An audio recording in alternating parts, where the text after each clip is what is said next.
The morning alarm echoed through the Galactic Defense Academy like the cry of a dying star. Cadet Marcus Chen rolled out of his bunk with the practiced ease of someone who had done this routine 1,000 times before. Around him, the dormitory buzzed with the nervous energy of alien cadets preparing for another day of grueling training. Another glorious day in paradise, Marcus muttered, stretching his arms above his head. The motion caught the attention of his bunkmate, Zeph, a 7-foot-tall crystalline being from the Andromedan sector.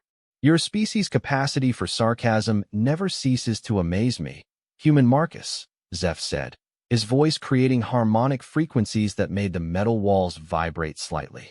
Do you not feel the weight of today's importance? Marcus pulled on his training uniform, the standard-issue gray jumpsuit that fit his human frame awkwardly. The Academy had been designed with the average galactic species in mind, which meant everything was either too big or too small for the handful of humans who had managed to qualify for admission. Oh, I feel it all right, Marcus replied, lacing up his boots. Combat Simulation Day. The day where everyone gets to see just how fragile the human really is. The comment drew attention from other cadets in the dormitory. Vrex, a reptilian saurian with scales that shifted color based on his mood, hissed what Marcus had learned was laughter. At least you are honest about your limitations, Softskin. Many of your species seem to possess an inflated sense of their own capabilities. Marcus had heard variations of this conversation every day for the past 6 months. When Earth had first made contact with the Galactic Federation, humanity had been eager to prove they belonged among the stars. The Defense Academy represented the pinnacle of military training, producing the elite soldiers who protected Federation space from the countless threats that lurked in the dark between galaxies. Humans, unfortunately, were not impressive by galactic standards. They were neither the strongest, fastest, nor most intelligent species in the Federation. Their technology was primitive, their lifespans short, and their bodies appeared fragile compared to the armored hides, energy-resistant shells, and naturally weaponized appendages of their alien counterparts. Come on, Marcus, called Arya, a centaurian with 4 arms and reflexes that could track objects moving at near light speed. Instructor Kral wants us in the simulation chamber in 10 minutes. Try not to get vaporized before lunch. The group made their way through the Academy's corridors, passing trophy cases filled with medals and honors earned by legendary graduates. Marcus paused briefly at one display case containing the Distinguished Service Cross, awarded to Commander Thex of Rigel for single-handedly destroying a Void Reaper battle cruiser. The 6-armed insectoid warrior had become something of a legend, his exploits studied in tactical classes across the galaxy. Dreaming of glory, human? The voice belonged to Cadet Torgon, a massive Orsinian whose homeworld's gravity was 3 times that of Earth. Torgon stood nearly 9 feet tall, with natural bone armor covering his shoulders and arms.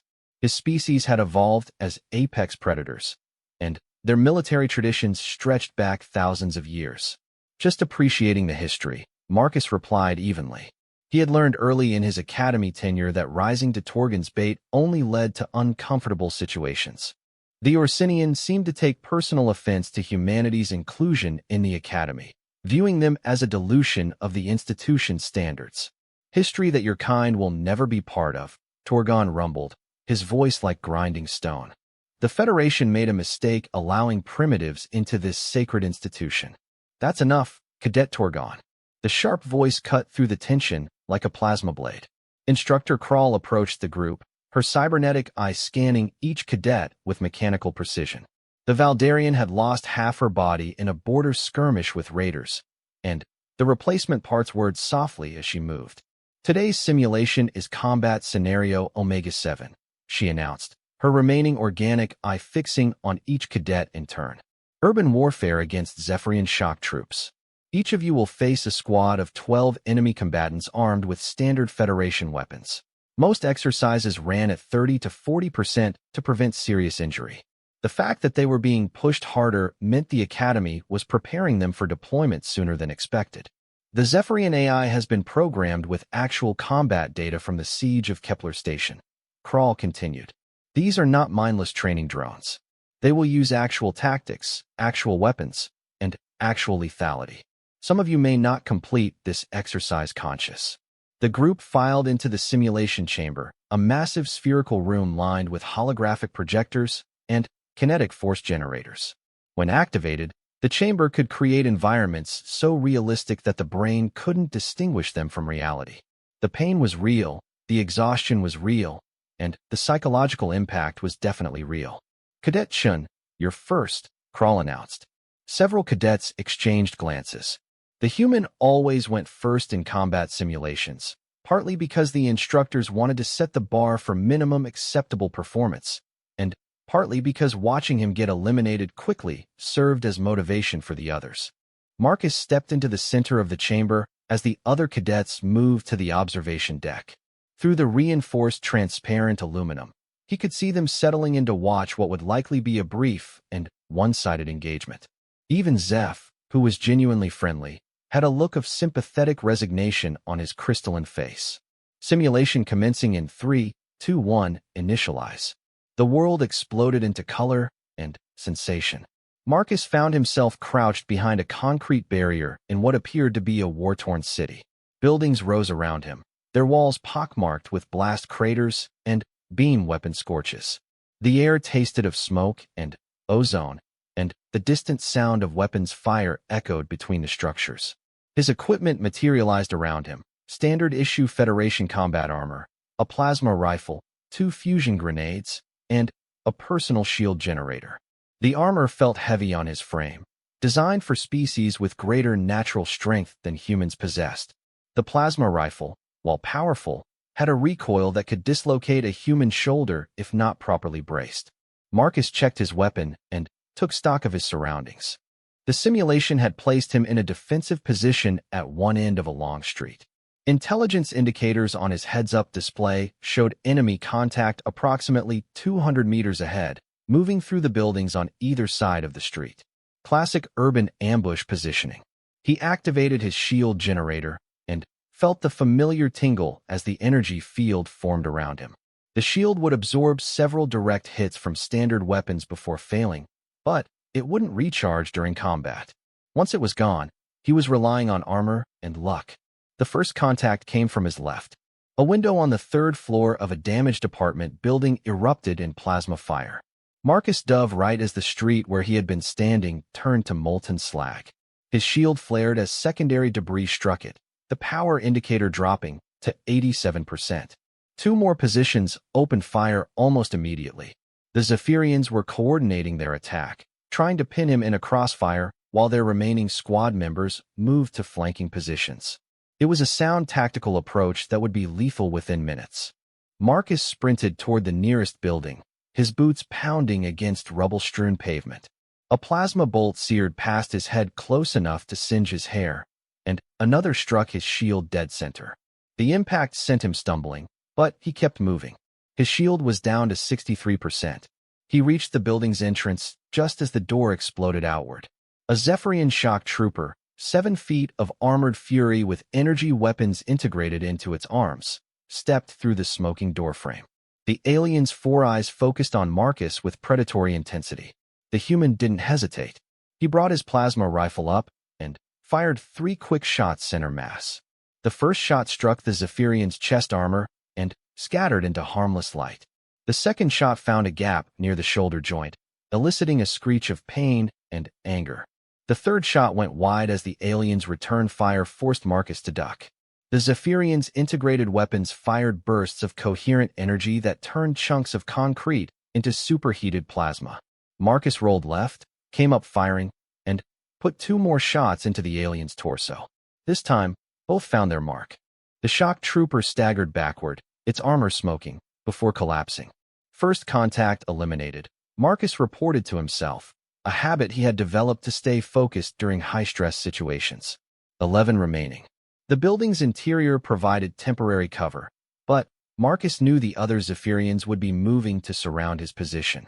He needed to keep moving, stay ahead of their coordination, and find a way to separate them from their support. He climbed to the 2nd floor, careful to avoid the windows facing the street. His shield had recharged slightly during the brief respite, back up to 71%. Through gaps in the walls, he could see movement in the buildings across the street. The remaining squad was definitely positioning for a coordinated assault. Marcus reached the back of the building and found what he was looking for, a damaged section of wall that opened onto an alley. If he could reach the parallel street, he might be able to get behind the Zephyrian positions and take them from an unexpected angle. He was halfway through the gap when the building's front wall exploded. The shock wave threw Marcus forward into the alley with enough force to crack 3 ribs and fill his mouth with blood. His shield had been overloaded by the blast and was completely offline. Debris rained down around him as he struggled to his feet, fighting off the disorientation that came with a concussion. Through the ringing in his ears, he could hear the distinctive sound of Zephyrian combat boots on rubble. They were moving through the building, hunting for his body. He had perhaps 30 seconds before they reached the alley. Marcus forced himself to move despite the pain in his chest and the spinning sensation in his head. The alley stretched in both directions, offering escape routes, but he could hear more movement from both ends. The squad had anticipated his retreat and positioned themselves to cut off his escape. He was trapped in a kill zone with no shields, damaged armor, and injuries that would have sent a human to the hospital under normal circumstances. In the observation deck, he could imagine the other cadets shaking their heads in sympathy. Another human cadet about to be eliminated in the first 5 minutes of combat simulation. Marcus looked at the plasma rifle in his hands, then at the fusion grenades on his belt. The grenades were powerful enough to level a small building, but using them at close range would be suicide for most species. However, most species hadn't evolved on a planet where survival required taking calculated risks in the face of certain death. He pulled both grenades from his belt and armed them. The activation sequence took 15 seconds, which meant he had 15 seconds to get them where they needed to be and himself somewhere survivable. Around him, the sound of approaching Zephyrians grew louder. Marcus stepped back into the destroyed building through the gap he had emerged from. The shock troopers were ascending the stairs, their energy weapons sweeping methodically through the smoke and debris. Perfect. He threw the first grenade up the stairwell and heard it clatter against the wall. Shouts of alarm echoed from above. He threw the second grenade through a window toward the building across the street, where muzzle flashes indicated more enemy positions. Then, Marcus did something that would have been impossible for most species at the academy. He ran directly toward the stairwell where the first grenade was about to detonate. The explosion, when it came, was the fury of a small star contained within reinforced walls. The building's second floor ceased to exist in any meaningful way, taking 3 Zephyrian shock troopers with it. The blast wave caught Marcus as he dove into the basement stairwell, the reinforced concrete structure offering just enough protection to keep the detonation from liquefying his internal organs. Almost enough protection. Marcus tumbled down the basement stairs in a cascade of falling debris and choking dust. His armor's integrity warnings were screaming alerts about structural damage and potential environmental hazards. Blood ran freely from his nose, ears, and a gash on his forehead. His left arm hung at an angle that suggested significant structural damage. But he was alive, and, according to his tactical display, he had reduced the enemy count to 8. The second explosion echoed through the district as the fusion grenade found its target across the street. Marcus couldn't see the results through the smoke and debris, but the absence of energy weapon fire from that direction suggested the gambit had worked. He dragged himself deeper into the basement, looking for another way out. The building's foundation connected to old utility tunnels that might provide access to other parts of the district. If he could reach those tunnels, he might be able to emerge behind the remaining Zephyrians. The pain in his chest had evolved from sharp and localized to a deep, grinding ache that suggested internal bleeding. His left arm was definitely broken, possibly in multiple places. Most species would be going into shock from trauma this severe, but human physiology had some peculiar advantages when it came to surviving damage that should have been fatal. Marcus found the tunnel access and forced the corroded door open with his good arm. The maintenance passages beyond were narrow and dark, lit only by the emergency illumination from his damaged armor. He could hear the remaining Zephyrians above, calling to each other in their harsh, clicking language as they searched the rubble for his body. The tunnel stretched for 50 meters before branching into multiple passages. Marcus chose the route that led toward the sounds of weapons fire, reasoning that the remaining squad members were probably regrouping for a final sweep. If he could reach their position while they were focused on the destroyed building, he might be able to eliminate the rest of them before they realized the human was still active. He emerged from a drainage grate 3 buildings away from the original contact site. His tactical display showed 5 remaining enemy signatures clustered around the building he had just escaped from. They were searching the rubble methodically, their weapons trained on possible hiding spots. Marcus checked his plasma rifle and found that it had survived the explosions intact, though the power cell was down to 60% charge. Not ideal for a sustained firefight, but enough for what he had planned. The Zephyrians had made a tactical error by clustering together for the search. Their overlapping fields of fire would be devastating against a frontal assault, but they had left their rear approach completely unguarded. Marcus circled around to their blind spot, moving carefully to avoid triggering any motion sensors they might have deployed. From his new position, he could see all 5 remaining shock troopers clearly. They were magnificent warriors, each one a perfect fusion of biological evolution and technological enhancement. Their armor could deflect direct hits from most Federation weapons. Their reflexes were superhuman, and their tactical coordination was flawless. They were also completely unprepared for a human who had just walked away from 2 fusion grenade detonations. Marcus opened fire from concealment, his plasma rifle set to rapid-fire mode. The first shot struck the nearest Zephyrian in the back, punching through a weak point where the armor segments joined. The alien pitched forward, its weapon clattering across the rubble. The remaining 4 spun toward his position with inhuman speed, their weapons tracking toward the source of the attack. Marcus was already moving, using the rubble for cover as he continued firing. His shots were calculated, aimed at joints and gaps in armor rather than trying to penetrate the heavily protected torso sections. A Zephyrian plasma bolt struck the concrete beside his head, showering him with molten debris. Another shot seared across his back, the heat penetrating his damaged armor and adding a new layer of agony to his growing collection of injuries. His vision was starting to blur from blood loss and exhaustion, but he kept firing. The second Zephyrian fell when Marcus put 3 shots into its leg joints, severing the artificial tendons that powered its enhanced mobility. The third took a plasma bolt to its sensor cluster, the alien equivalent of being shot in the face. The explosion of sparks and cooling fluid suggested that particular warrior was out of the fight permanently. 2 left. Marcus ducked behind a chunk of building foundation as the remaining Zephyrians concentrated their fire on his position. The concrete began to glow cherry red under the sustained plasma bombardment. In seconds, his cover would be reduced to molten slag. He pulled his last piece of equipment from his belt, a personal emergency beacon. Officially, it was designed to call for medical evacuation if a cadet was critically injured during training. Unofficially, it contained enough concentrated energy to overload a shield generator if triggered at close range. Marcus armed the beacon and threw it toward the Zephyrian position. The device landed between the 2 remaining aliens, its emergency transmitter activating with a high-pitched whine that indicated system overload. The explosion was smaller than the fusion grenades, but the concentrated electromagnetic pulse knocked out both Zephyrian shields and scrambled their sensor systems. Marcus emerged from cover and advanced on their position, his plasma rifle trained on the confused aliens. The first Zephyrian managed to bring its weapon around despite its compromised sensors. Marcus shot it twice in the chest, the plasma bolts finding gaps in armor that was no longer protected by energy shielding.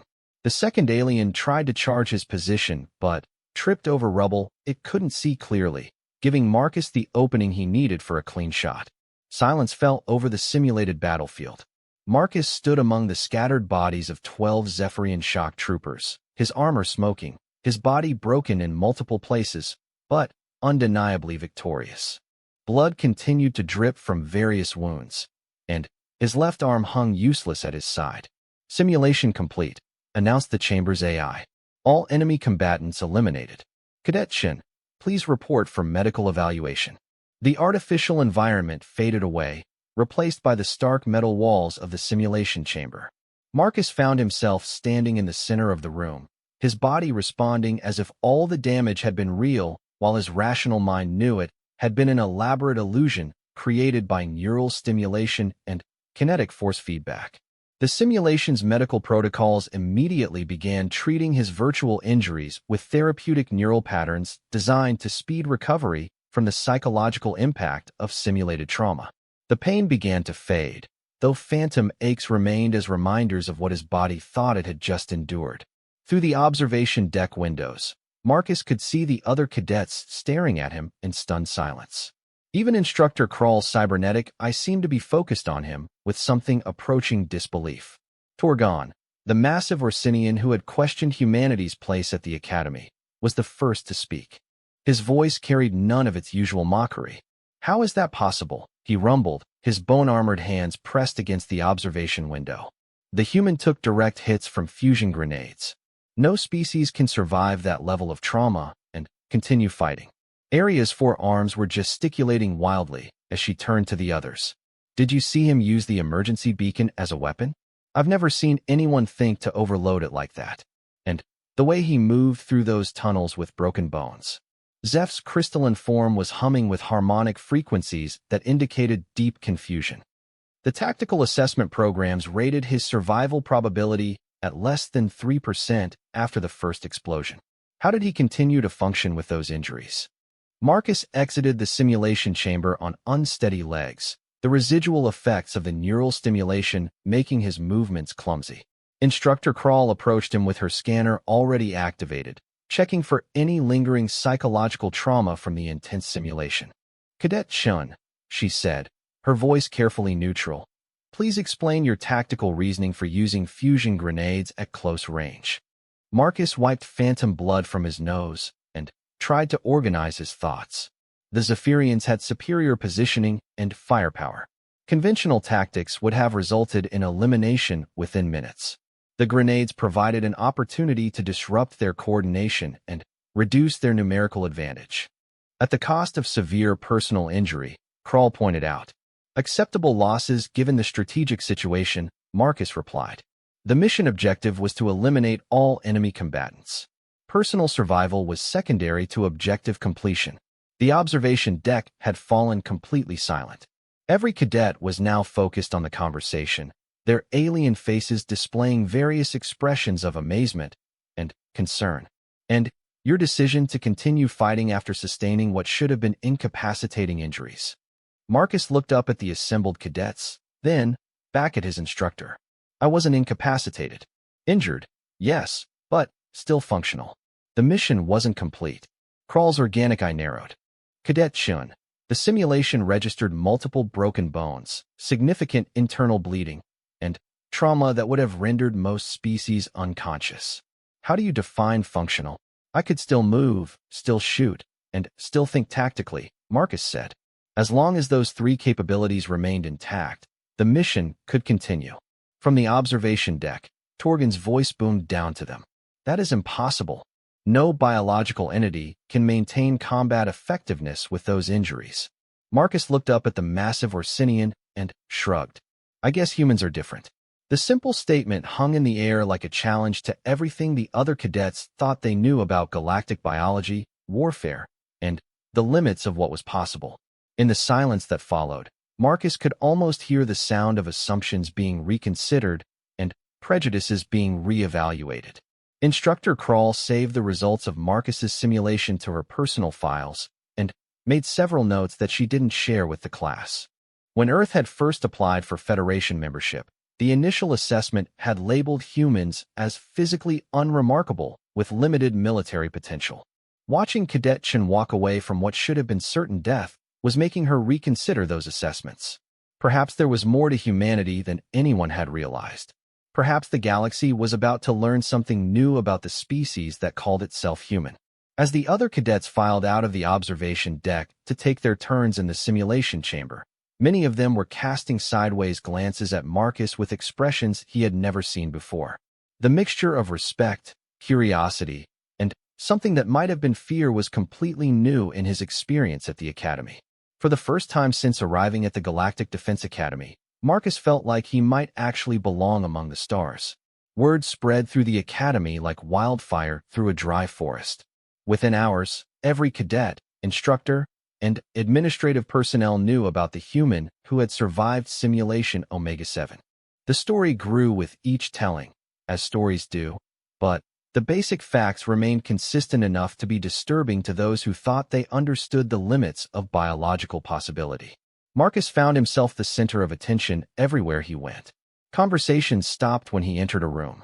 Other cadets stared at him with expressions ranging from curiosity to outright disbelief.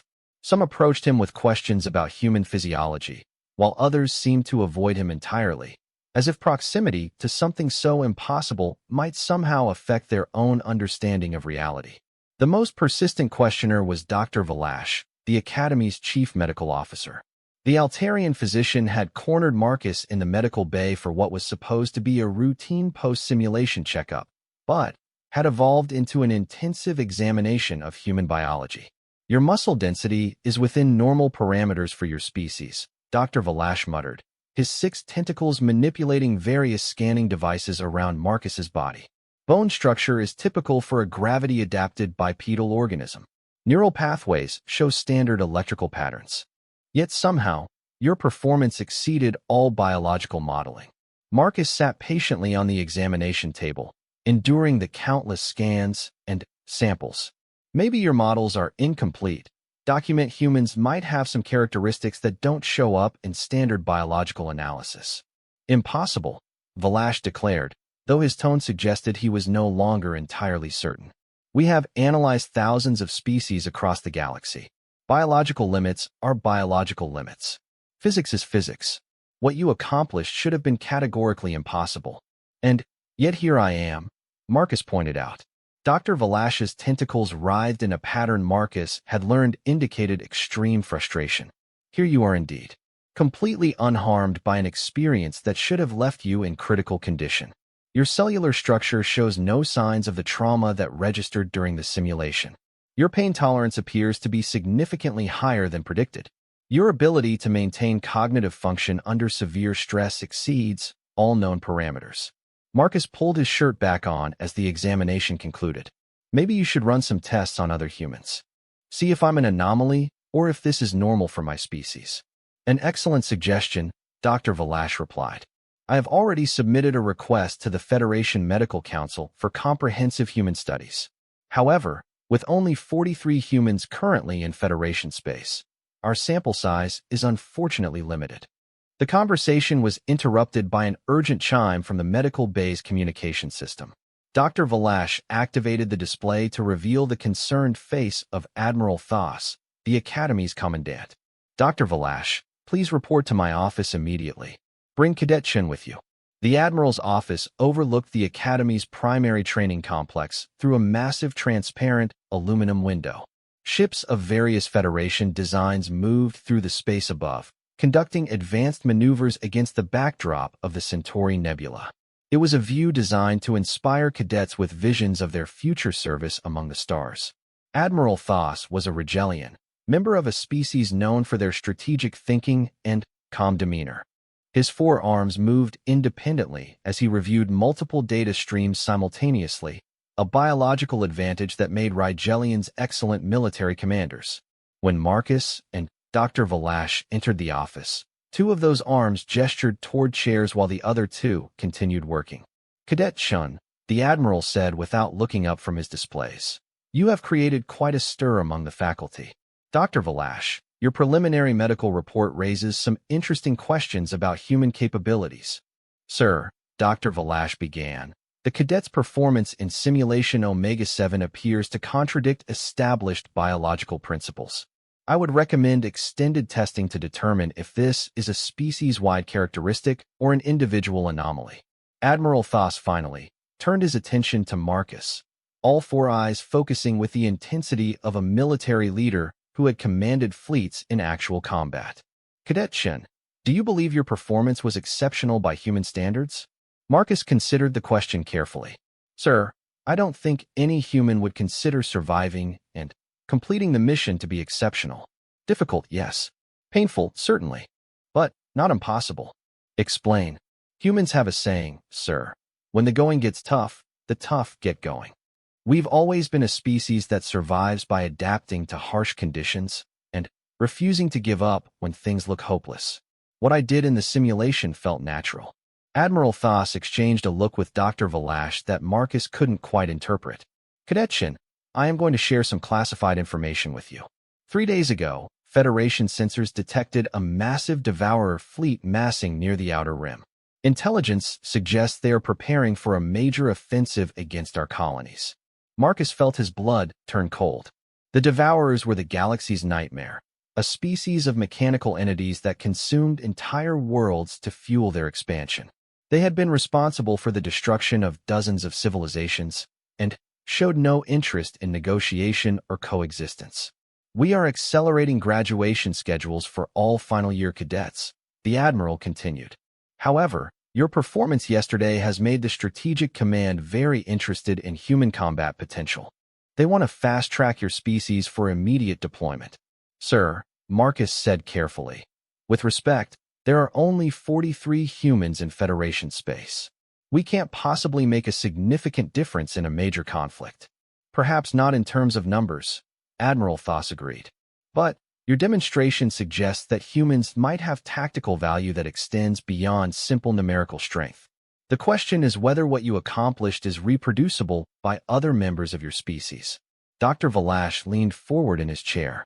Admiral, I must stress that we still don't understand the biological mechanisms that allowed Cadet Chin's performance. Deploying humans based on a single exceptional case could be extremely dangerous. Which is why we are going to test that hypothesis, the Admiral replied. Cadet Chin, you are hereby assigned to Special Training Detail. Your mission is to train alongside other human cadets and determine whether your capabilities are typical of your species. Marcus straightened in his chair. Yes, sir. How many other human cadets will be participating? All of them, Admiral Thos said. Every human currently at the Academy will be transferred to the accelerated program. Additionally, we are recalling all human graduates currently serving in the fleet. Earth has been contacted about the possibility of additional volunteers. The magnitude of what the Admiral was proposing began to sink in. Sir, you're talking about militarizing my entire species based on one training exercise. I'm talking about survival, Cadet Chin. The Devourers don't negotiate. They don't take prisoners. And they don't leave anything behind. If humanity possesses capabilities that could give us an advantage in the coming war, we need to understand and utilize those capabilities immediately. Admiral Thos activated a holographic display showing the current disposition of Federation forces along the Outer Rim. Red markers indicated Devourer fleet positions, while blue markers showed Federation defensive positions. The disparity in numbers was sobering. We are outnumbered 3-1, the Admiral explained. Our technology is roughly equivalent, but the Devourers have shown a willingness to accept casualties that no biological species can match. They will throw ships at our defenses until something breaks. What makes you think humans can change that equation? Marcus asked. Because yesterday, you did something that should have been impossible. You took damage that would have incapacitated or killed any other species and continued fighting. You used tactics that prioritized mission completion over personal survival. Most importantly, you succeeded when all predictive models indicated certain failure. Dr. Valash's tentacles writhed nervously. Admiral, we must consider the possibility that Cadet Chun is an outlier. Basing strategic decisions on a single data point could be catastrophic, which is exactly why we're going to gather more data points, the Admiral replied. Starting tomorrow, all human cadets will undergo intensive combat testing. We'll push them to their limits and beyond. If humanity truly possesses enhanced combat capabilities, we need to know immediately. Marcus felt a weight settling on his shoulders that had nothing to do with gravity. Sir, what happens if the tests show that humans aren't as capable as my performance suggested? Admiral Thos was quiet for a long moment, his four eyes staring out at the ships moving through space beyond the window. Then, we fight the war with what we have and hope it's enough. But if humans can do what you did yesterday, if they can survive damage that stops other species and keep fighting when the situation looks hopeless, then we might have found something the Devourers haven't encountered before. The next morning, Marcus found himself in Training Complex 7 along with every other human at the academy. 22 cadets from various classes, ranging from first-year students to final-year candidates, gathered in the briefing room. They represented the entire human presence at the galaxy's premier military institution. Looking around the room, Marcus saw faces from every continent on Earth. Sarah Martinez from the North American Federation, her dark eyes already showing the intensity that had gotten her accepted into the academy despite her species' low initial ratings. Chun Wei from the Asian Cooperative, whose small frame concealed reflexes that had impressed even the academy's alien instructors. James Okafor from the African Union, whose tactical analysis scores were among the highest in his class. They were a diverse group united by their humanity and their determination to prove themselves worthy of their place among the stars. Now they were about to be tested in ways that might determine the fate of their entire species. Commander Torres, the Academy's senior human instructor, stood at the front of the room. She had graduated from the Academy 5 years earlier and served aboard Federation vessels before being recalled to help train the growing human contingent. Her presence was both reassuring and concerning. If she had been pulled from active duty, the situation must be more serious than they had been told. By now, you've all heard about Cadet Chin's performance in Simulation Omega-7, she began. What you may not know is that his success has attracted the attention of Federation Strategic Command. They want to know if what Marcus accomplished is typical of human capabilities. Sarah Martinez raised her hand. Ma'am, are we talking about the fusion grenade thing? Because that sounds like suicide to me. It should have been, Commander Torres agreed. The fact that it wasn't has raised some serious questions about what we thought we knew about human physiology and psychology. Today, we're going to start finding some answers. She activated a holographic display showing the layout of Training Complex 7. Unlike the standard simulation chambers, this facility had been designed for extreme testing scenarios. The walls were reinforced with battle-grade armor, the medical facilities were equipped for trauma that would kill most species, and the AI opponents were programmed with actual combat data from real battles. Over the next 72 hours, each of you will undergo a series of escalating combat simulations, Torres explained. We're going to push you beyond your perceived limits and see what happens. Some of these tests will involve scenarios where mission completion requires accepting personal injury or risk that other species would consider unacceptable. Chun Wei, a quiet engineering student who rarely spoke up in group settings, cleared his throat. Ma'am, what kind of injury are we talking about? The kind that would normally require immediate medical evacuation, Torres replied bluntly. We're going to find out if humans can function effectively while injured in ways that would incapacitate other species. The medical staff will be monitoring everything, but we need to push the boundaries to get useful data. James Okafor leaned forward. This sounds like we're being asked to prove that humans are expendable shock troops. Is that what Strategic Command has in mind for us? Commander Torres met his gaze steadily. What Strategic Command has in mind is survival. The Devourer fleet gathering near the Outer Rim represents an existential threat to every species in the Federation. If humanity has capabilities that could tip the balance, we need to know about them. If we don't, then we fight with what we have and hope it's enough. She paused, looking around the room at the assembled human cadets. I won't lie to you. What we're about to do is dangerous. The simulation protocols we'll be using have injured cadets from other species severely enough to require extended medical treatment. Some of you may discover that you can't do what Marcus did. Some of you may find that you can do things that are even more impressive. Marcus felt the weight of 21 pairs of eyes on him. His classmates were looking at him with expressions that ranged from curiosity to concern to something that might have been accusation. He had become the standard against which the rest of humanity would be measured. Sir, he said, raising his hand. I want to make it clear that I didn't do anything extraordinary. I just did what the situation required. Any human would have done the same. That's exactly what we're here to test, Torres replied. Martinez, you're up first. Simulation Theta 4, anti-armor engagement against Corvin assault mechs. Sarah Martinez stood up and walked toward the simulation chamber with the easy confidence of someone who had always excelled at physical challenges. Through the observation windows, the other cadets watched as she was equipped with heavy weapons designed to penetrate mechanized armor. The simulation began with Martinez positioned in a defensive bunker facing 3 Corvin assault mechs. Each mech stood 12 feet tall and was armed with weapons capable of turning a building to rubble. The standard tactical doctrine for this scenario called for careful positioning, coordinated fire support, and immediate withdrawal if the engagement turned unfavorable. Martinez threw the tactical doctrine out the window. Instead of maintaining defensive position, she grabbed an anti-armor launcher and charged directly toward the nearest mech. The massive war machine turned its weapons toward her, filling the air with explosive rounds that turned the ground around her into a moonscape of craters. She reached the mech's position just as a near miss from its main cannon sent her tumbling through the air. Any other species would have been rendered unconscious by the impact, but Martinez rolled to her feet and continued her assault. She planted an explosive charge on the mech's leg joint and dove for cover just as it detonated. The mech collapsed, its damaged leg unable to support its weight. Martinez was already moving toward the second target, blood streaming from her nose, and a clearly broken left arm hanging at her side. She showed no signs of slowing down. "This is impossible," muttered Dr. Valash, who had been called in to monitor the testing.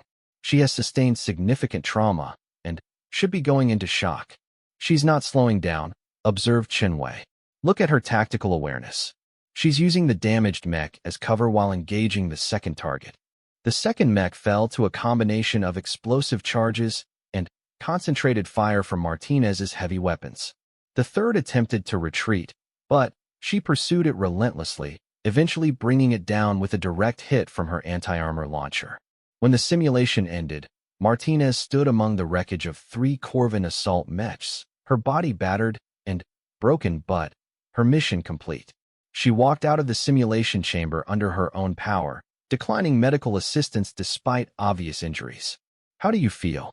Commander Torres asked. Martinez wiped blood from her lip and grinned. "Ready for the next one, ma'am." Dr. Valash made frantic notes on his scanner while staring at Martinez as if she were a particularly interesting specimen. The neural scans show she experienced significant pain throughout the engagement, but her performance actually improved as the damage accumulated. This contradicts everything we know about biological responses to trauma. Chenwei went next, facing a scenario involving urban infiltration against Zephyrian security forces.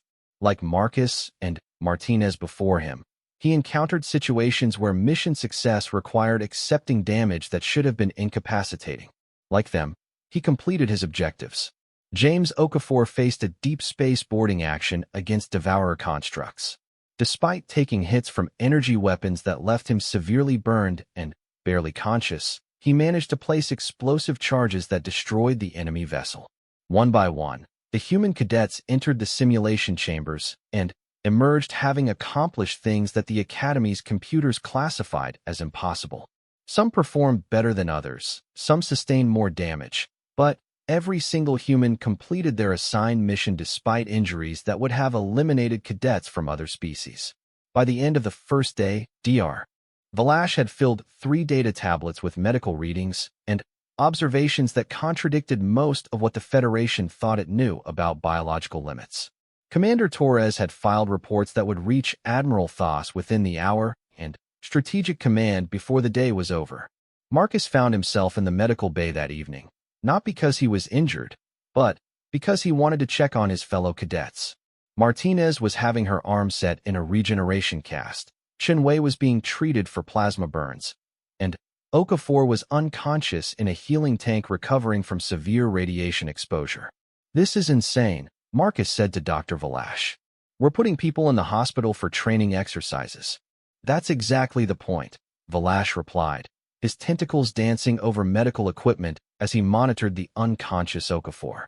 Every other species would have been incapacitated before completing their objectives. Okafor absorbed enough radiation to kill a Rigelian twice his size, and still managed to plant his charges. The biological implications are staggering. "What does this mean for the war?" Marcus asked. Dr. Valash paused in his work and looked at Marcus with an expression that might have been wonder or fear. "If these results are typical of your species, it means humanity might be the most dangerous biological entity the galaxy has ever seen. You don't just survive what should kill you. You thrive under conditions that would break other species. We're not trying to be dangerous, Marcus protested. We're just trying to do our jobs. That, Dr. Valash said quietly, might be the most terrifying part of all. That night, Marcus lay in his bunk listening to the sounds of his injured classmates sleeping off their medical treatments. Outside the dormitory windows, the stars of the Centauri system shone with cold light, and, somewhere among those stars, a devourer fleet was preparing to bring death to worlds that had never known war. Tomorrow would bring more tests, more impossible achievements, and more evidence that humanity was something the galaxy had never encountered before. Marcus closed his eyes and tried to sleep, knowing that soon he and his fellow humans would be called upon to prove themselves in battles where the simulation chambers would seem like gentle games. The galaxy was about to learn what humans could do when everything was on the line. Marcus only hoped they were ready for the answer. 3 weeks after the initial testing began, Marcus stood on the bridge of the Federation battleship Determination, watching the tactical display with a mixture of awe and terror. The Devourer fleet had emerged from hyperspace 6 hours ago, and their numbers exceeded even the worst-case projections. 700 ships of various classes, from nimble destroyers to massive world-killer dreadnoughts, hung in space like a mechanical plague. The Federation response force looked pitiful by comparison. 200 ships, including cargo vessels hastily converted to military use, formed a defensive line around the colony world of New Horizon. 3 million civilians on the planet's surface were counting on this makeshift fleet to protect them from annihilation. Enemy fleet is assuming attack formation, reported Lieutenant Commander Voss, the ship's Altarian tactical officer. Estimated time to engagement, 47 minutes. Admiral Chun stood at the center of the bridge, her 4 arms moving constantly between different control stations. The Regelian commander had been chosen to lead the defense not because she was the most senior officer available, but because her species' ability to process multiple data streams simultaneously made her uniquely qualified to coordinate such a complex battle. Status report on the human units, Admiral Chun ordered. Commander Torres, who had been assigned as the Admiral's advisor on human capabilities, stepped forward with a data tablet. All 22 Academy cadets have been deployed across the fleet in accordance with your specifications. An additional 43 human volunteers from Earth arrived yesterday and have been integrated into boarding parties and special assault teams. Marcus wore the black uniform of the Federation's Special Operations Division, a unit that had been created specifically to utilize humanity's apparently unique characteristics. Around him, other humans from the Academy wore the same uniform, their faces showing the same mixture of determination and uncertainty that he felt. "Sir," Marcus said, addressing Admiral Chin directly. "With respect, 65 humans spread across 200 ships isn't going to change the tactical balance significantly. The Devourers still outnumber us more than 3 to 1. Admiral Chin's primary arms continued working while her secondary arms gestured toward the tactical display. "Cadet Chun, the purpose of human deployment is not to change the overall numerical balance. Intelligence suggests that Devourer tactical doctrine relies heavily on predictable biological responses to specific stimuli. They expect their enemies to behave according to established psychological patterns. And humans don't follow those patterns," Commander Torres added. "The testing at the Academy confirmed that your species has an abnormal resistance to psychological warfare and an unusual willingness to accept casualties in pursuit of objectives." The ship's communication system activated with an incoming transmission from the Devourer fleet. The main viewer displayed a mechanical figure that looked like someone had tried to build a person out of spare starship parts. Red optical sensors glowed where eyes should have been, and its voice carried the harmonic distortion of artificial vocal cords. "Federation vessels," the Devourer construct announced. "You are protecting a world marked for consumption. Remove your forces from this system, and we will grant your ship safe passage. Resistance will result in the complete annihilation of all biological entities in this sector." Admiral Chin stepped forward to respond. "Devourer fleet, the colony world of New Horizon is under Federation protection. We cannot and will not abandon the civilians under our care. If you wish to avoid unnecessary losses, withdraw from this system immediately. The mechanical figure on the screen made a sound that might have been laughter. Admiral Chun of the Federation Vessel Determination. Our analysis indicates a 97% probability of Federation defeat given current force dispositions. Your resistance serves no logical purpose. Logic isn't everything, Admiral Chun replied. Admiral Chun out. The transmission ended, leaving the bridge in tense silence. Around the fleet, Marcus could see ships taking final defensive positions while their crews prepared for what would likely be their final battle. The mathematics were simple and unforgiving. The Devourers had more ships, better technology, and no biological weaknesses to exploit.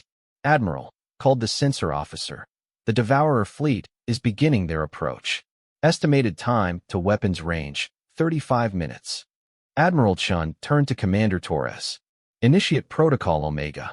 All human personnel are to report to their designated positions immediately. Marcus felt his stomach tighten. Protocol Omega was the plan that Strategic Command had developed based on the Academy testing results. It called for humans to be deployed in the most dangerous and desperate situations where their unique characteristics might make a difference. In practical terms, it meant sending humans to die in ways that might inconvenience the enemy. Sir, Marcus said, are you sure about this? We're talking about sending people into situations with essentially zero survival probability. Cadet Chun, Admiral Chun replied.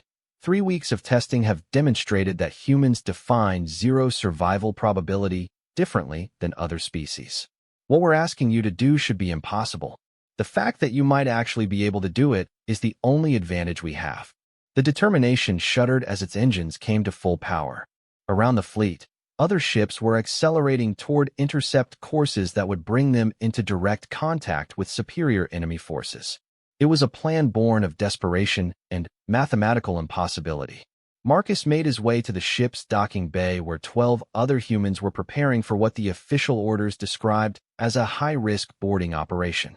Their target was a Devourer command vessel that intelligence had identified as coordinating the enemy fleet's tactical movements. If they could disable or destroy it, the remaining Devourer ships might lose coordination long enough for the Federation forces to exploit the confusion.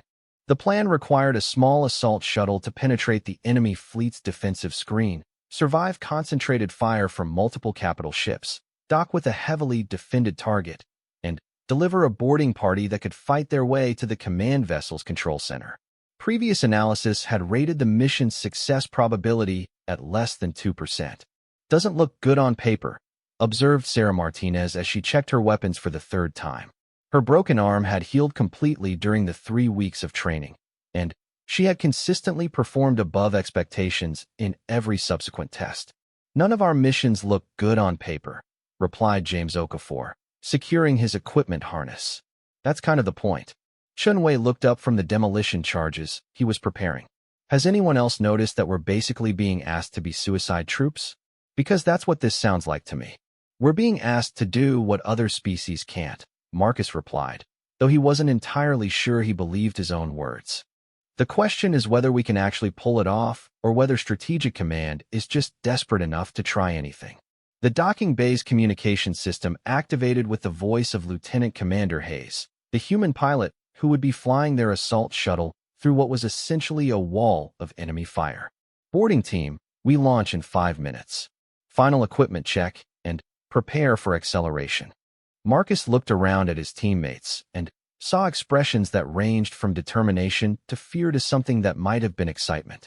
They were about to attempt something that military doctrine classified as impossible, and they were doing it based on the assumption that humans were somehow different from every other species in the galaxy. Listen up, Marcus said, realizing that the others were looking to him for leadership despite the fact that they were all technically equal rank. We've all been through the testing. We know what we can do when everything goes wrong. The only difference between this and the Academy simulations is that this time, if we fail, 3 million people die. No pressure, Martinez muttered. Actually, that's exactly the point, Marcus continued. The pressure is what makes us different. Other species break under this kind of stress. We get stronger. The shuttle's engines began their startup sequence, filling the docking bay with harmonic vibrations that Marcus could feel in his bones. Through the transparent aluminum barriers, he could see the Devourer fleet growing larger as the two forces approached engagement range. 2 minutes to launch, Hayes announced.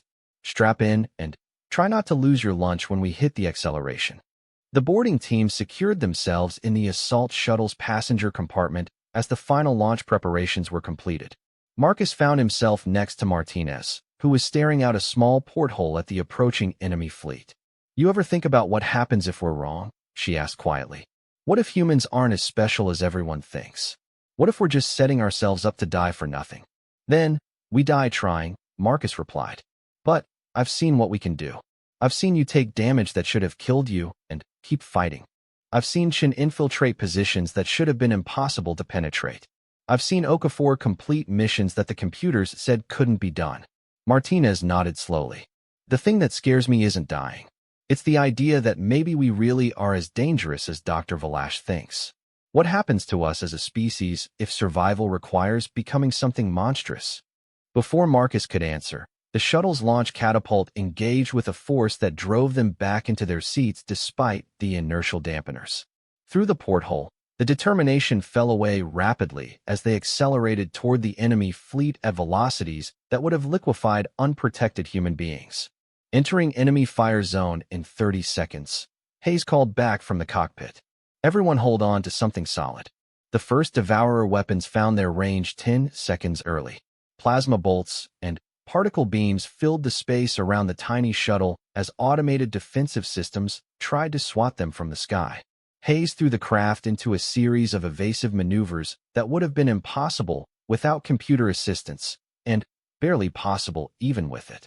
Taking hits on the forward shields, Hayes reported, his voice remaining calm despite the fact that they were essentially flying through a hurricane of destructive energy. Hull integrity at 87% and holding. Marcus felt the shuttle shudder as near misses from heavy weapons sent shockwaves through its structure.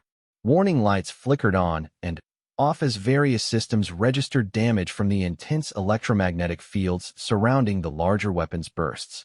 Target vessel is directly ahead, Hayes announced. Beginning docking approach. This is going to get rough.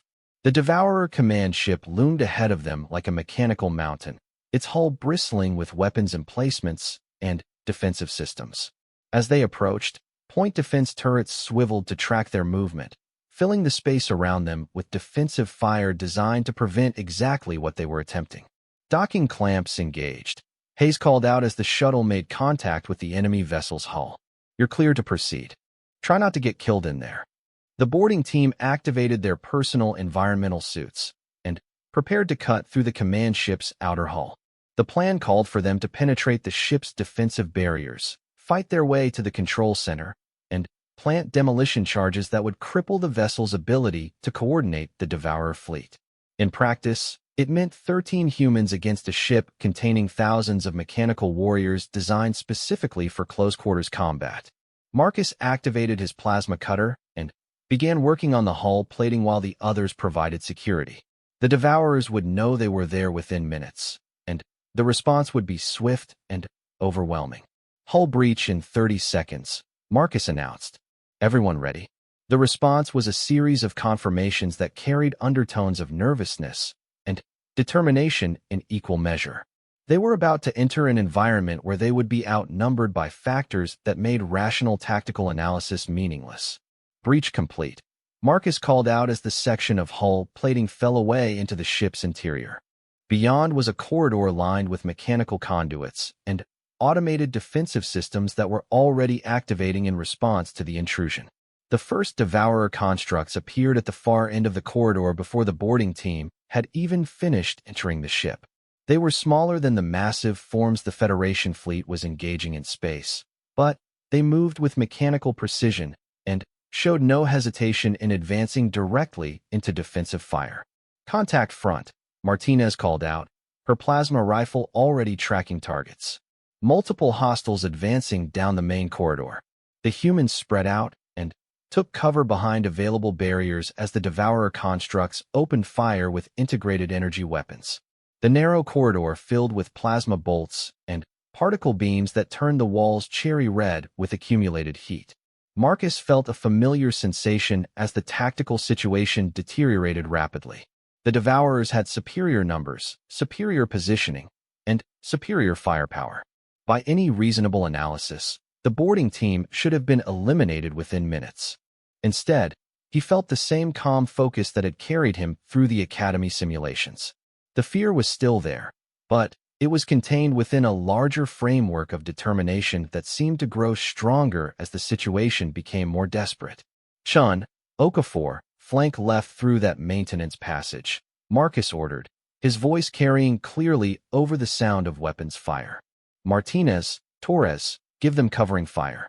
Everyone else, prepare to advance on my mark. The plan was insane.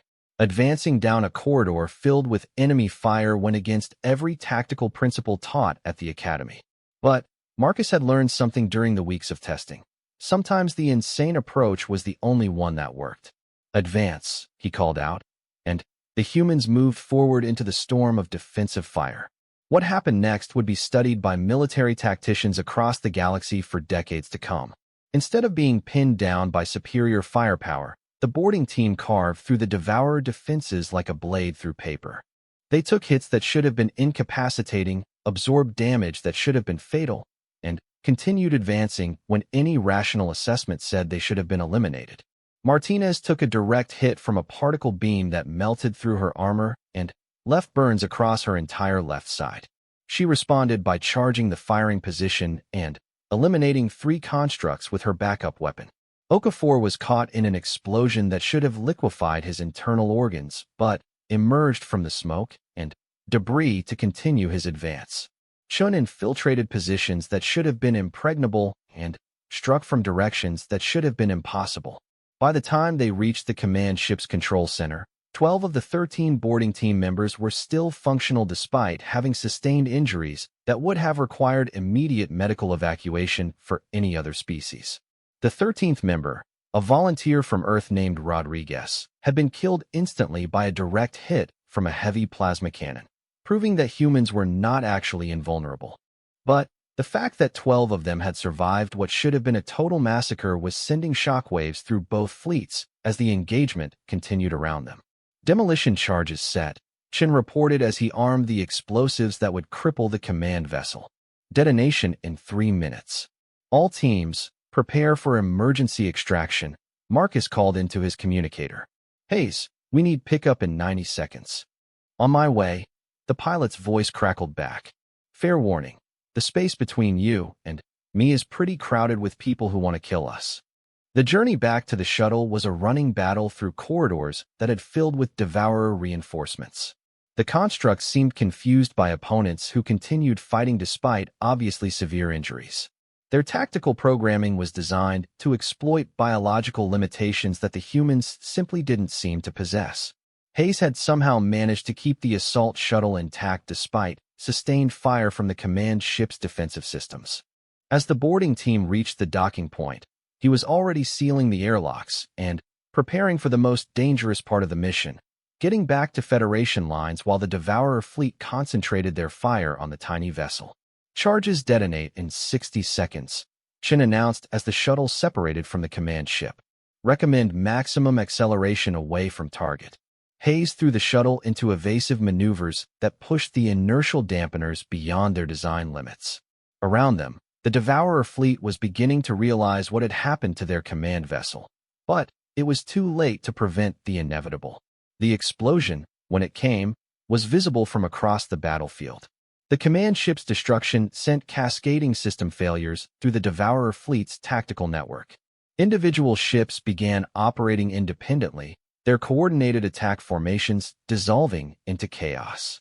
This is Admiral Chun to all Federation vessels, came the transmission across the fleet communication network.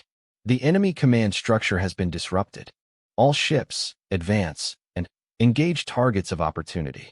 The Federation fleet, outnumbered and outgunned, suddenly found itself facing an enemy that had lost its primary tactical advantage. Individual Devourer ships were still formidable opponents, but without coordination, they could be engaged piecemeal by concentrated Federation forces. Marcus watched through the shuttle's viewports as the battle turned from a hopeless last stand into something that might actually be winnable.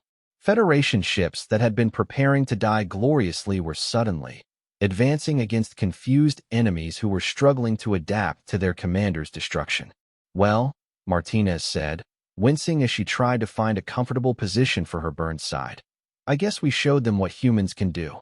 "The question," Marcus replied, "watching Devourer ships beginning to retreat from the system, is what we've shown ourselves." Dr. Valash had been right about the implications of human capabilities. A species that could function effectively while sustaining damage that incapacitated others represented something new in galactic warfare. The Federation had gained a powerful weapon, but weapons had a way of changing the people who wielded them. As the assault shuttle made its way back to the Determination, Marcus wondered whether humanity would emerge from this war as heroes or as something else entirely. The galaxy had learned what humans could do when everything was on the line. Now they would all have to live with the consequences. The battle for New Horizon was won, but Marcus suspected it was only the beginning of a much larger conflict. The Devourers would adapt their tactics to account for human capabilities, and other species would begin to understand what it meant to have allies who treated certain death as merely another tactical problem to solve. Humanity had proven they belonged among the stars. Whether the galaxy was ready for what that meant remained to be seen. As the shuttle docked with the Federation battleship, Marcus could see medical teams waiting to treat the boarding party's injuries. Dr. Valash would have more data for his research, and Strategic Command would have confirmation that humans could indeed accomplish the impossible when the situation required it. But in the quiet moments between crisis and recovery, Marcus found himself wondering whether surviving the unsurvivable came with a price that hadn't yet been calculated. The galaxy had learned to fear the Devourers because they were willing to accept any cost in pursuit of their goals. Now they would have to decide whether humanity's willingness to do the same made them saviors or simply a different kind of threat. The war was far from over, and Marcus suspected that the most difficult battles were still ahead, not just with external enemies, but with the question of what humanity would become in the process of proving what they could do. In the end, walking away from impossible odds might be the easy part. Living with what that ability meant for the future would be the real test of human character.